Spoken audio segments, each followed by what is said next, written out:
Before there were rest areas, truck stops, and fast food restaurants, travelers relied on roadhouses for drinks, food, and even entertainment.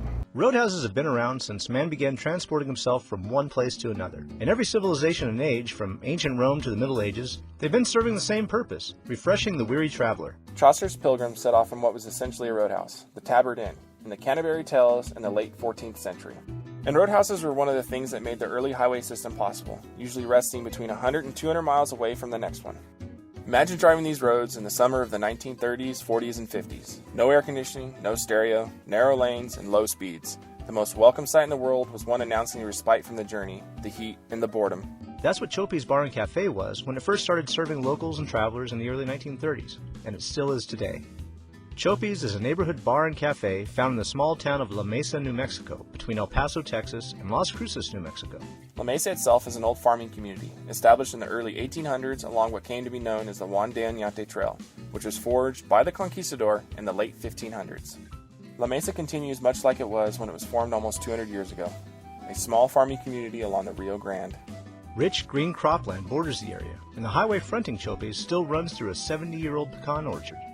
The fertile ground of this part of the Rio Grande Valley is famous for the green chili it produces. The bar is a small building, dark and cramped with scattered tables and chairs. It feels comfortable though, and it also feels stuck squarely in the period it was originally built. To learn more about this history, we sat down with Cecilia Yanez, the owner of Chope's and the daughter of the founder, Chope Benavides. My grandparents were the ones that started. In fact, my grandmother used to make her own whiskey at one time. Really? Yes, she used to, but of course she had to hide because it was, but she used to make her own whiskey and sell it. And it was mainly to the area farmers or the people that were working out around here. The timeline of Chope's begins in 1915, when Chope's mother began serving food to local farmers. We can't say with any authority when the bar opened, considering we just learned that the same woman making enchiladas was also making hooch. We do know that Chope took over the place in the early 1940s, and it remained pretty much the same ever since. As it turns out, though, the small building that currently houses Chope's wasn't the original site of the bar. So that was the original bar then? That's the original bar, and it's over at the house next door. Cecilia took us to what was a family house for both her grandparents and her parents. Since 1915, the house was, and it still is, the restaurant part of the business. But at one time, it served as a bar as well. He started the bar in this room, and he moved it maybe in the mid to late 40s. And because the four daughters that he had could hear all the language of all the customers in here, so my dad didn't want us to be picking up on that language. So he decided to move the bar to the next building. This is a picture of him at the bar here. The bar here? Yes. Again, the bar was along. Along that wall, the west wall. I was going to tell you about the 40s. That's right. As it turns out, the drink specialty of Chope's bar is 40-ounce bottles of beer.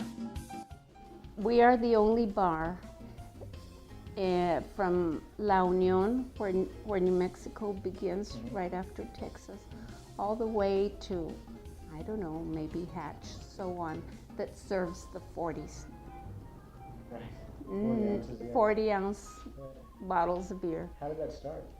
He did it, Dad, because we used to get a lot of college students from the university, and he wanted to please them, and because he knew they would like it. So he started serving it, and sure enough, it took off like wildfire.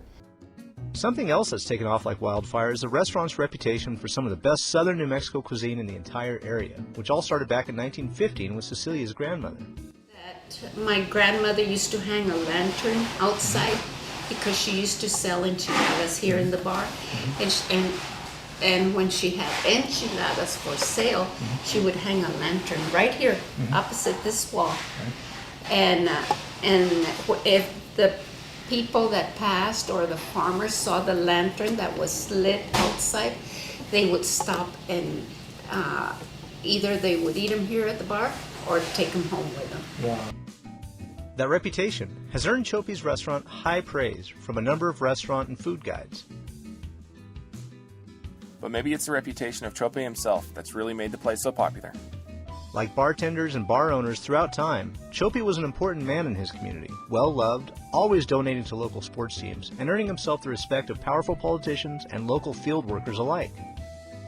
Today, his bar is just like Chope would have wanted it, chock full of knickknacks from adoring customers, popular to a diverse crowd, and duly serving the local and the weary traveler alike.